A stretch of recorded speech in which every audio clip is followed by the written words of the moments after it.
Hello, all you coin aficionados out there, and welcome to the DC Coin World International Coin Channel. Today we have the next in our series of the 1965 year set, the 1965 nickel. As you can see, it says Elizabeth II, D.G. Regina or Regina, by the grace of God, Queen. And you can see that this has kind of a reflective finish, and that's what Coins Canada or the Royal Canadian Mint called a proof-like finish. They did this proof-like finish on many of their coins, however, so sometimes it's hard to tell whether this came in a year set from the Canadian Mint or this was put into general circulation.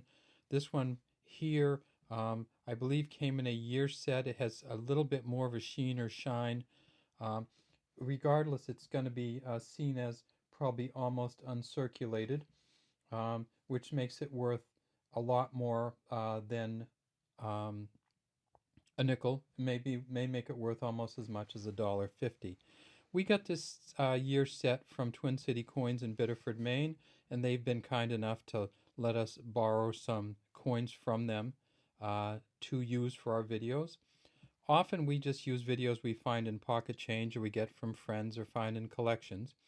But they've let us use some more high quality videos, and that allows us to use some of these, like this proof-like coin set. So this is Queen Elizabeth II, her second portrait at 39 years of age, wearing the Girls of Great Britain and Ireland tiara. Now, this can be a collectible coin, and I can show you how, but this particular one is worth really just the almost uncirculated value, not the coin set specialty value. If some of these coins had what they called large beads. So if you look at these beads that go around the inner rim, there are two levels of beads on here. One set of beads would have 138 beads. That's called the large bead set, and the other set had 119 beads. Well, I actually took the trouble to count these, and this is 119. So that's one way you can figure it out. The other way is you can take this point here from the second tong on the back of her tiara, follow it up through the II here, and if there is one that's, if there are three dots above the II, and one of the dots is straight through the center, then this could be the large bead set, and then you should count it. But it turns out if you go straight to the center here, you come a little off center of that dot up there, and so this is not one of them. But if you look at on Coins Canada, they can kind of give you the description of how to figure out whether this is a large bead or small bead. Easiest way is just to count them, and I counted these, and there's 119. Another way is to follow these lines up through and see where they hit, but then you're going to have to count them anyway.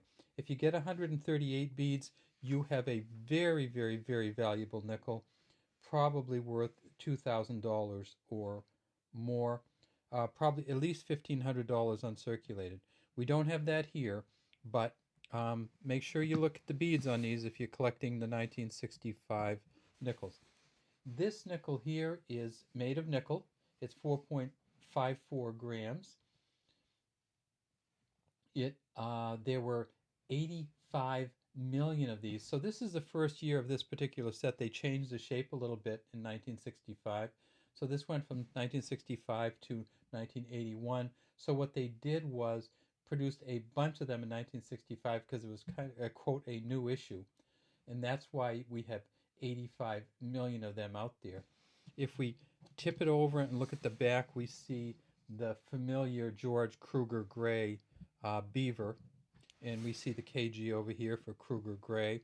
We see the two maple leaves, says 5 cents on the top, Canada down here, 1965.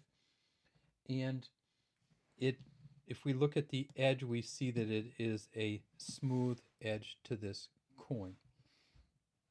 Now, so again, if you're collecting, count the beads on the front, see if you get 138. If you do, call a coin dealer or somebody immediately and post a picture of it so people can see it. And That's all we have today from the DC Coin World International Coin Channel.